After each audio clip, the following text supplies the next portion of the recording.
Je vous propose un petit exercice supplémentaire. Donc, c'est de faire appel à une API, donc une to-do list. Donc, comment utiliser Axios avec React? Donc, il y a plusieurs ressources que j'ai mis. React, utiliser le hook d'effet, Axios, l'installation, et GraphiCart, une autre personne, dont je trouvais ce qu'il expliquait intéressant. Donc, contexte du projet. Dans ce brief, tu vas devoir compléter un projet qui a été démarré par une autre personne. Commence par faire un fork du dépôt suivant. Alors pour ceux qui n'ont pas encore vu Git et GitLab, faites une pause sur la vidéo. Allez voir parce que c'est important d'avoir les notions de base. Et ensuite vous revenez. Parce que sinon vous n'allez pas comprendre. Ensuite, pour ceux qui ne se souviennent plus ou qui ne savent pas ce que c'est de faire un fork, là il y a une vidéo que j'ai tournée. Et là il y a le guide d'explication. Ensuite on clone son fork en local. Donc on a ce qui a été fait par l'autre personne. Donc src app.jsx, donc c'est à modifier. To-do list.jsx et to-do item.jsx. Donc ces deux-là ne sont pas à modifier, il y a juste ceci qui est à modifier. On doit modifier le composant app afin de charger la liste des tâches à réaliser à partir d'une API dont le lien est le suivant. Donc, le lien est présent dans le code, dans la constante API URL. Pour changer l'API, tu devras utiliser, l'API, tu devras utiliser Axios, que tu devras installer dans le projet. Donc, c'est pas installé.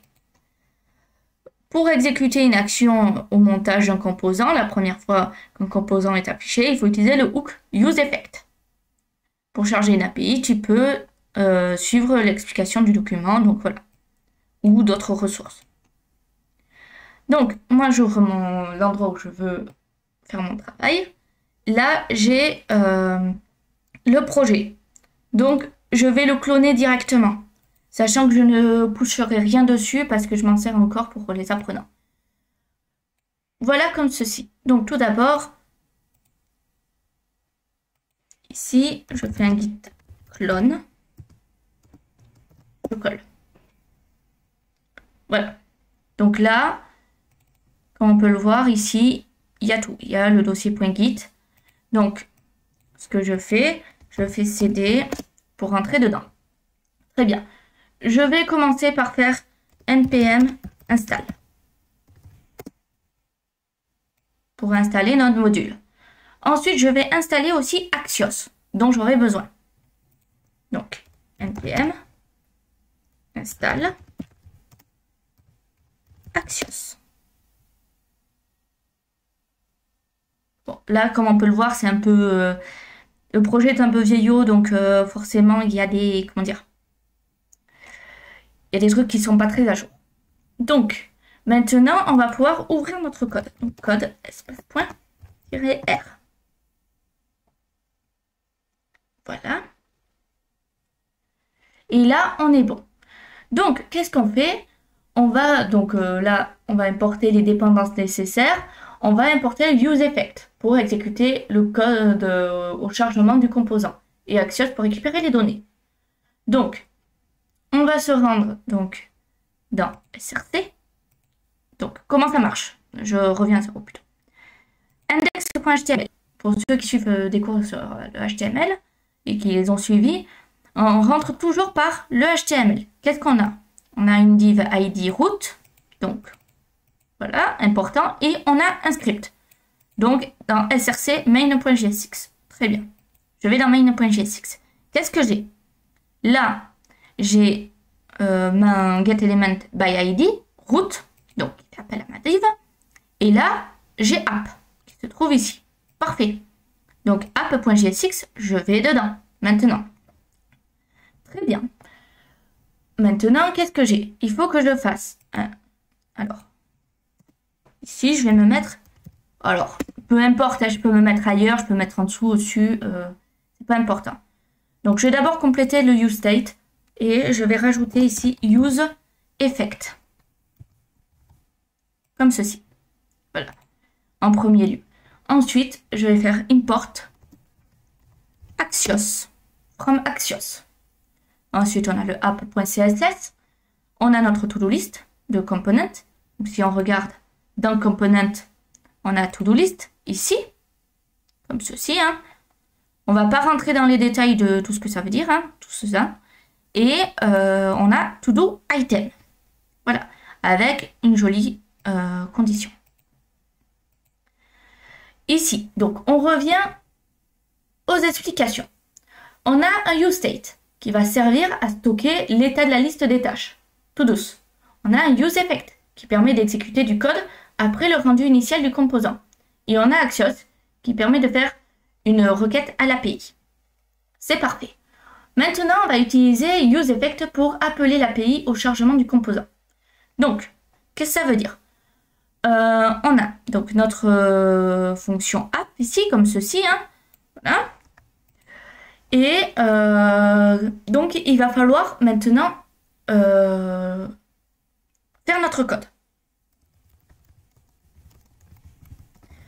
Donc, je vous laisse quelques minutes pour réfléchir là-dessus.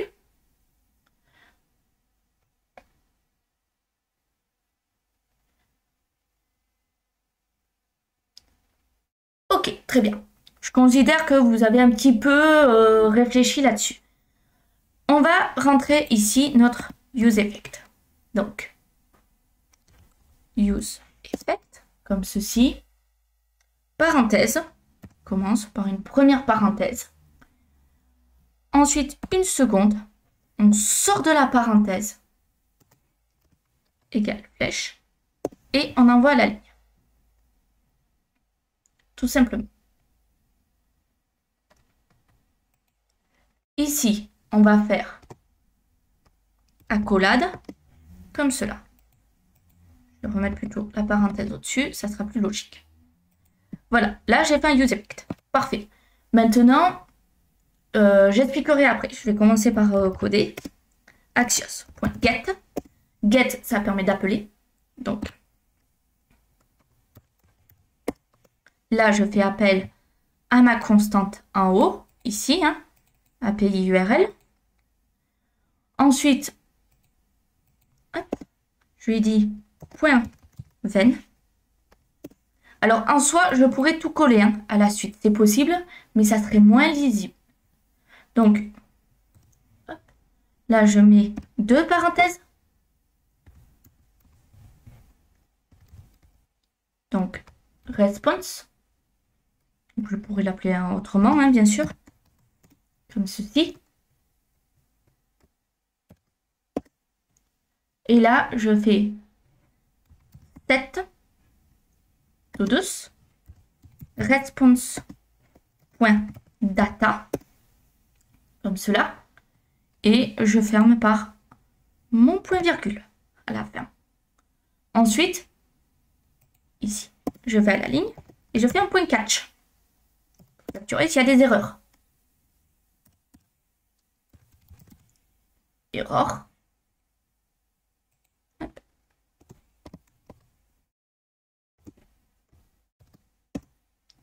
Donc là, je vais pas faire un console.log, je vais faire un console.error plutôt. Ça change pas grand chose, mais là. Là, je vais mettre un message comme ceci, hein. Erreur. Voilà. Et erreur. Alors, je peux mettre un plus comme je peux mettre une virgule. Hein. Les deux sont possibles. Très bien. Donc là, on a fini notre première partie. On peut finir avec un point virgule. Donc, je rappelle, ce n'est pas une obligation de mettre des points virgules, mais c'est recommandé. Là, je mets une virgule. J'ouvre des crochets. Je ne remplis rien dedans et je ferme avec un point virgule.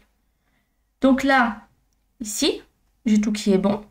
Théorie, hein, il faut tester. Donc, qu'est-ce que ça donne? On a tout d'abord en haut importé ce dont on a besoin. Parfait. Ensuite, on a fait donc useEffect avec Axios, un point get. Donc, au lieu, on pourrait placer notre API là, ceci, directement ici, c'est tout à fait possible. Mais supposons qu'on ait besoin plusieurs fois de l'API, c'est plus pratique de la mettre dans une variable.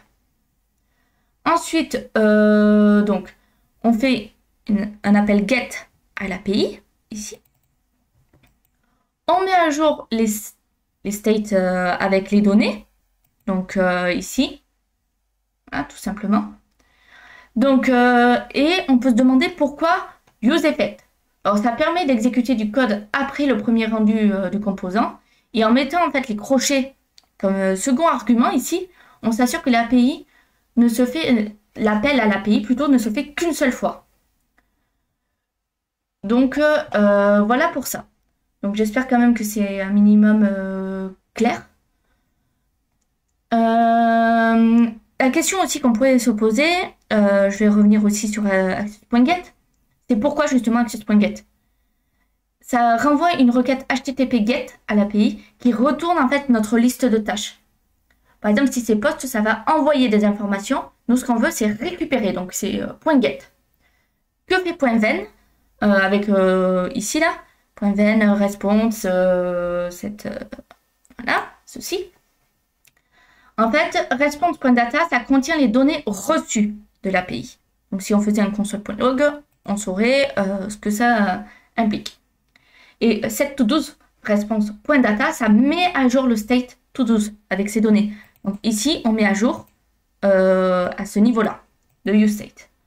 Et donc, que fait catch error ici?